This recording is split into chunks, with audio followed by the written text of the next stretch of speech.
Pro Tour Hour of Devastation is behind us, but wow, has that event left some ripples in Magic Finance. In this video, we're going to go over the state of Magic Finance in regards to Standard right now, focus on some cards that jumped or fell significantly, talk about cards to keep an eye on, and a bunch more. I do hope you enjoyed the video, and if you do, remember to hit that like button, helps out a lot. The mono-red aggro deck that dominated the Pro Tour, better known as Ramanap Red, is obviously where we're going to start. The star of the show was indeed Hazoret the Fervent, and that is painfully obvious given this absurd jump in price over the course of a few days. After sitting steadily at $6 apiece, the Red God jumped to a whopping $20 each before finally settling back down around $13. And while this price jump was the biggest of the weekend, it certainly wasn't the only one for the strategy. Red staples in the deck are now all-stars. Cards that previously had no life at all were given life anew. Earthshaker Kenra was literally 50 cents. Ramanap Red takes off, boom, $4 each. Bomat Courier, 70 cents each, more than tripled right after the event, but has already started coming back down. You can get copies on TCG Player right now for $1.50, thank goodness for that. And even Falconwrath Gorger, the Vampire Berserker that's going to rotate in less than 2 months, tripled in price overnight. Believe it or not, this card that's going to rotate soon is holding its value better than the Courier, which has a whole other year to live in Standard. It's very interesting. Perhaps the most frustrating piece of finance news to come out of the event is that Chandra Torch of Defiance will never be cheap. Hovering around $21 for some time, but the Pro Tour was all that this 4-ability walker needed to shine. Above $30 without any sign of dropping, Kaladesh Chandra isn't going anywhere fast. The most expensive card in Standard right now, I don't see that changing soon. If you're waiting for a price to go down to grab your copies, I think you're in for a long wait, sorry.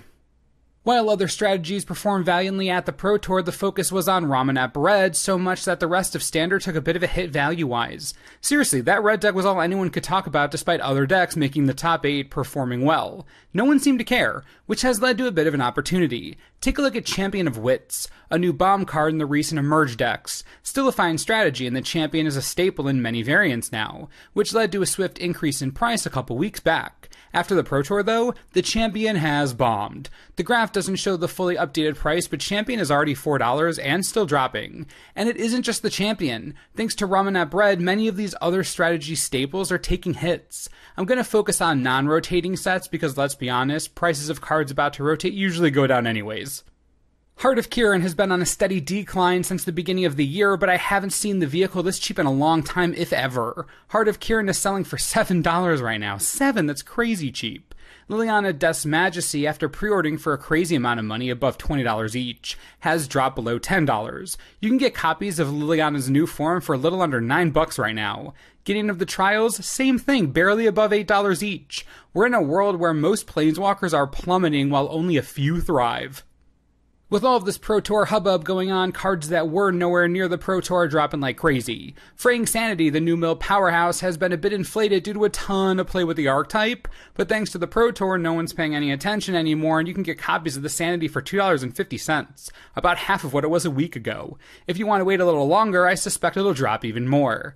You know, besides these out-of-meta cards, even cards in the meta are dropping. You can't escape the impact Ramanap Red had on the format. Look at Virtuous Gearhulk. In plenty of black-green counters decks, one of them even made the top 8 of the Pro Tour, but that doesn't stop the construct from plummeting in price over the last few months, eventually bottoming out at where we are now, $5 a piece for this mythic from Kaladesh, lowest it's been in a long time.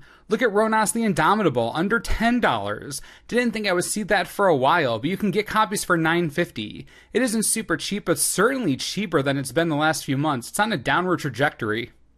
Blue-White God Pharaoh's Gift is a deck that took the format by storm a few weeks ago, and while it didn't dominate the Pro Tour, the deck can hold its own against a lot of top strategies. Of course, when the strategy did become public, and everyone freaked out about it, myself included, the prices of Angel of Invention and God Pharaoh's Gift naturally spiked hard.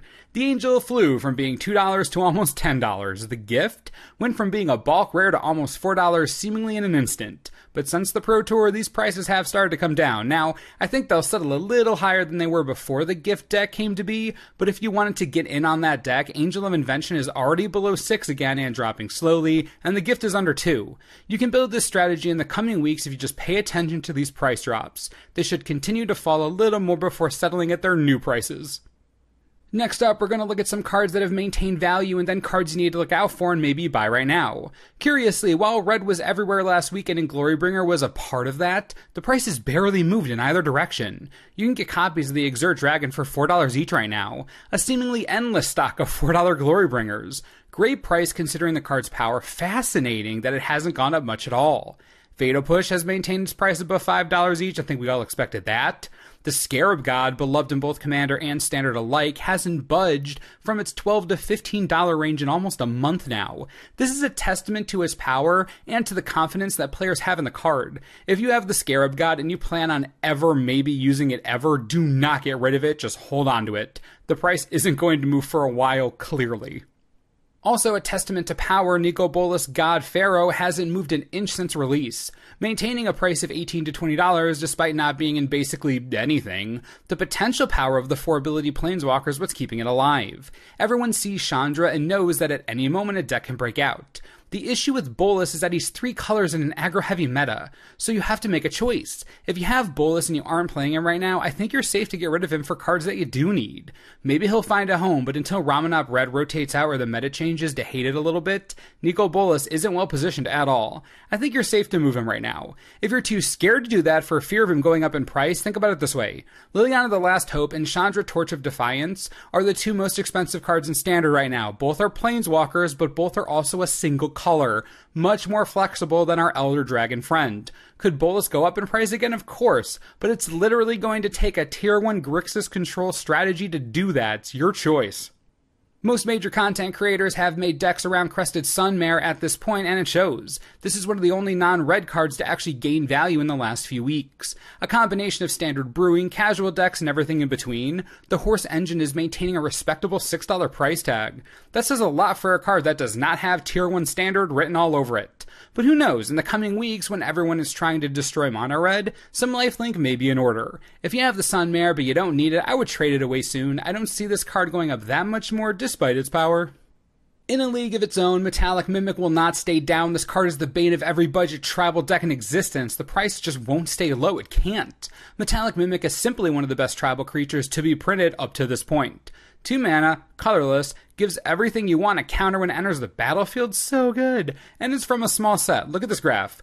During the Pro Tour, it went up in price when most other staples from basically every strategy, including the strategies that the Mimic is in, went down. The Mimic did not. And not only did it not go down, it went up. This is the second time the Mimic has had a price jump, and I think the train has left the station on this tribal card being affordable. It's just too good in too many places. $6 each right now, Commander, Casual, Standard. The Mimic is never going to be a bulk rare. If you have them, I'd use them as real attractive trade fodder if you don't need them. If you ever might want to build a tribal deck of any kind, just keep them. Metallic Mimic is one of those cards where you don't want to go through the trouble of getting them again. Just hold on to it. The Shapeshifter has real value.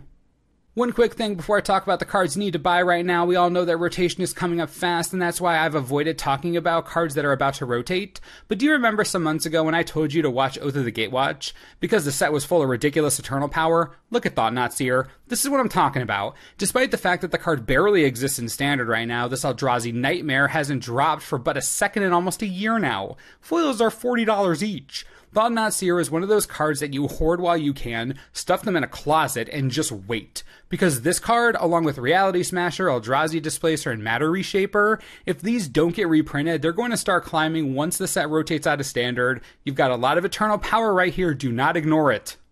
Alright, I have a single piece of advice for you when it comes to buying cards right now, and I hate to do this, but we're going to have to use some of the leaked information from Ixalan. I'm not going to show you anything important about the plane itself, no spoilers like that, but we are getting the check lands back. Glacial Fortress, Rootbound Crag, Drowned Catacombs, Dragon Skull Summit, you remember these. Anyways, these are in Ixalan, which means that the Amonkhet Cycle lands are going to gain a significant amount of value come rotation time. With these check lands rotating in, and them entering the battlefield untapped if they see a corresponding cycle land, that's value. That's a lot of value.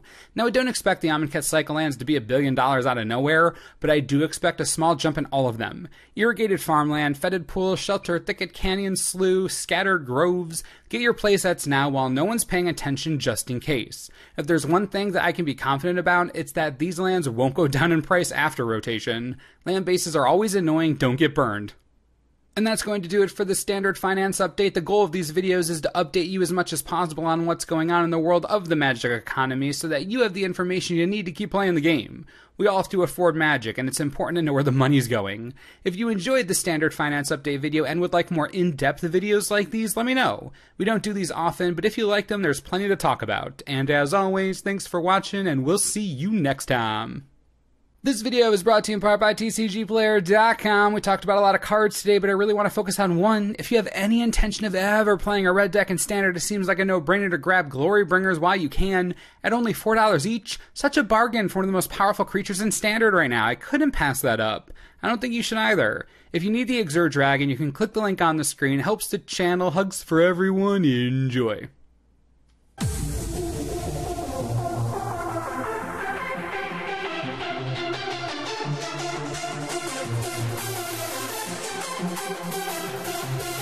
Wow.